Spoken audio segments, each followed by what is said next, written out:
What's going on? It's Anton from antondaniels.com.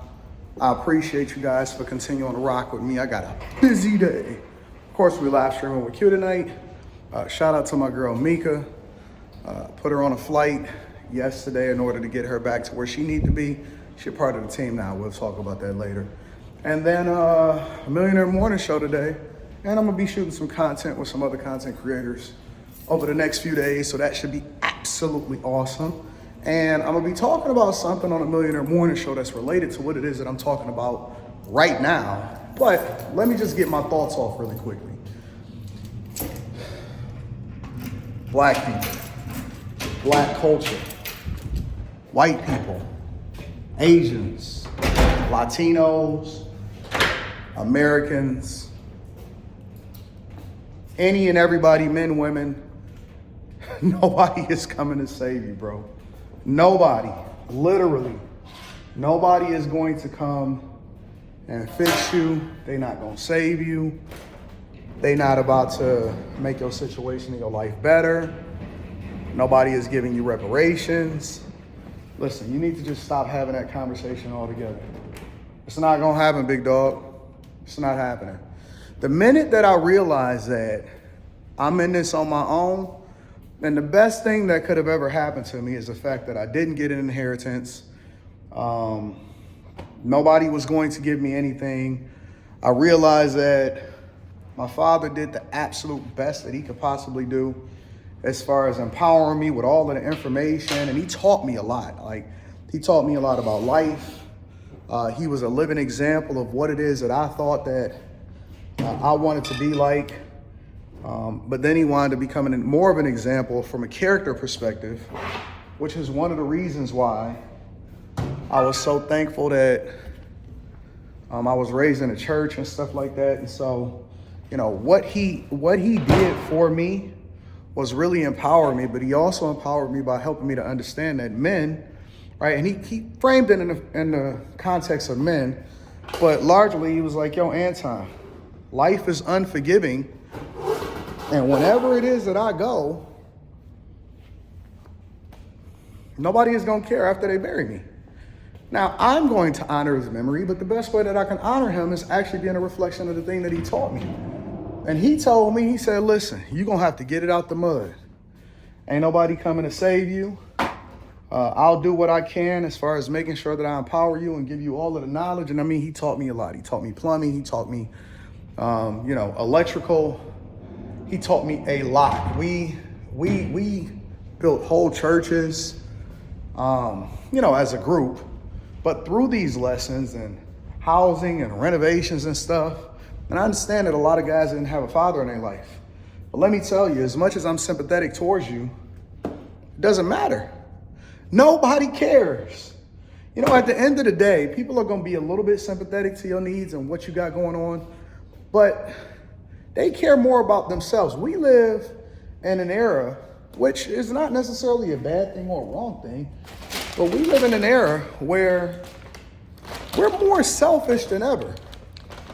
And so what you're going to have to understand is that being selfish is being selfless. And this is what I teach to my people, is that you can't pour out of an empty cup. So the first thing that people keep saying is, community, do it for the community. Man, listen, the best way for you to help me is to get the beam out of your own eye. It's for you not to be a liability for me. So if you want to think about it from a communal perspective, then get yourself together and fix yourself. I'm so tired of hearing about y'all crashing out and everybody is supposed to have forgiveness and you got a felony and can't get a job. Listen, stop committing felonies. Be a reflection of what you would want your son to be like when he gets older. Be the man that you would want your daughter to marry when she gets of age.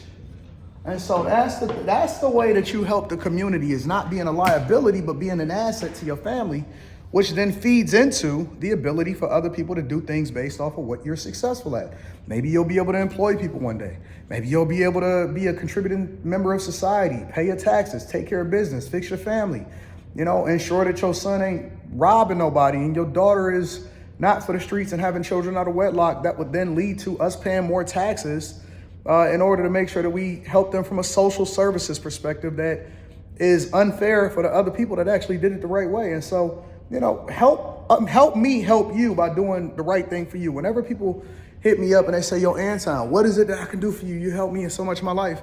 Okay, well, continue to win and then pay it forward to other people because I don't need anything, right? I'm already blessed. I'm taken care of. God got me. You know, my whole life has been a reflection of the fact that I grind. And no, I didn't get lucky. I didn't get lucky. I just hustled and I worked and I took care of business and I was on top of things. And so the minute that you realize that your blessing comes from within and God has given you everything that you need to be successful, then you'll stop begging somebody else in order to save you, and you'll stop voting the way that you vote in order to try to get somebody to give you something that is unjust, undue, is going to come on the backs of somebody else. Look, when somebody say that they're going to forgive the student loans, like Biden did, even for the loans that he forgave, first of all, he knew that that would never pass. He knew that that was never going to fly.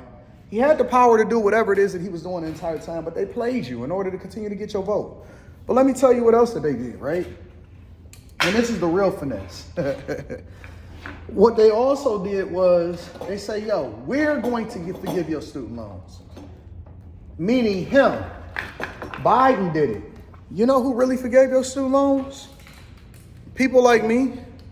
Because I'm the American taxpayer that they use money in order to do so.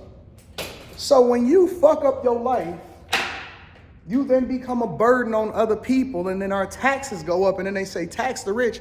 Listen, I got it out the mud. I'm right here from Detroit. My studio is right here just like everybody else. Is it fair? Is it fair that you created self-inflicted wounds and then you continue to try to blame it on the system like it's somebody else's fault? Is it fair that taxpayers got to bail you out of your student loans that you signed up for because you wanted to go to college and fuck off? You know, a lot of us keep making excuses, but 99.9% of what we doing is self-inflicted wounds. We created this space for ourselves. We went off and fucked off, and then you want to keep blaming it on the man or the system or keep saying that you didn't know any better. The reality is that all of us know better. All of us know better.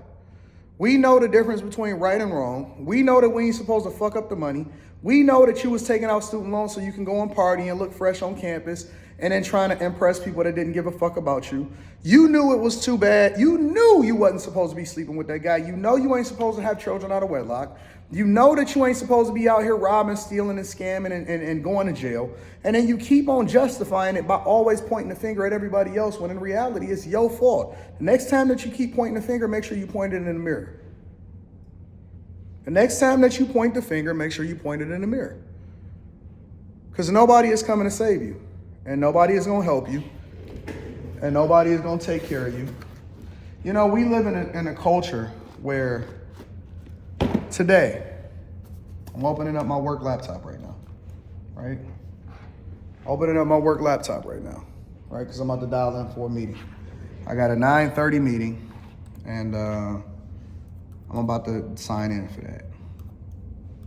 And we live in a society where they told me that I am a sucker because why would a person that have money continue to work for a living? Why would I continue to work for somebody else? Listen, my focus is to get all bags, all money in, no money out. I'm not here to try to please everybody else. I'm here to do the thing that's in the best interest of my family. And so that's the whole point of this video, is that nobody is coming to save you. I don't need no help. I don't need no alley-oop. I don't need nobody to put me on.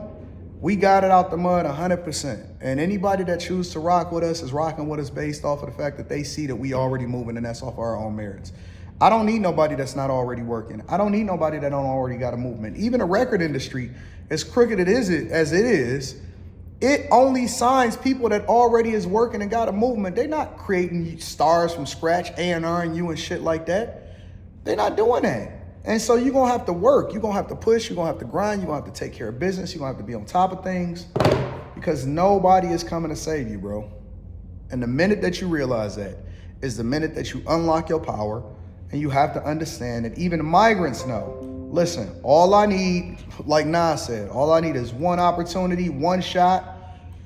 You know what I'm saying? And I'm on. Because I can lose 1,000 times, but all I need is one victory, and then I'm gone. I'm up out of here.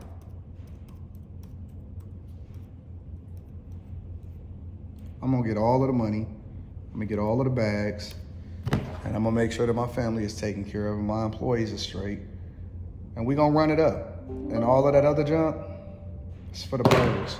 Y'all can keep arguing, y'all can keep going back and forth, y'all can keep trying to figure it out amongst each other. We working, man.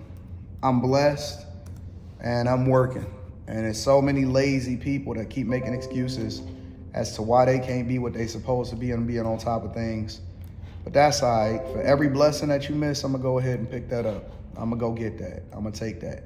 The only reason that I ain't getting it more is I just don't have the capacity. If I had the capacity, if I had the opportunity to be able to get even more and take more, and if you just so happen to be the one to fumble it, because ain't nobody stealing it from you, you leaving it on the table for us to go and get. And so if it's for me or if it's not for you, I'm cool with that. I'm gonna go and get all bags and I'm gonna take care of business. But let go of that victim mentality. We don't fuck with victims. I don't even like people that's always in that duress victim mindset to be around me. We about bags, we about that bread, and we taking care of business and we on top of it. I love you, I appreciate you. I hope you stop running in the Victim Olympics. I'm out.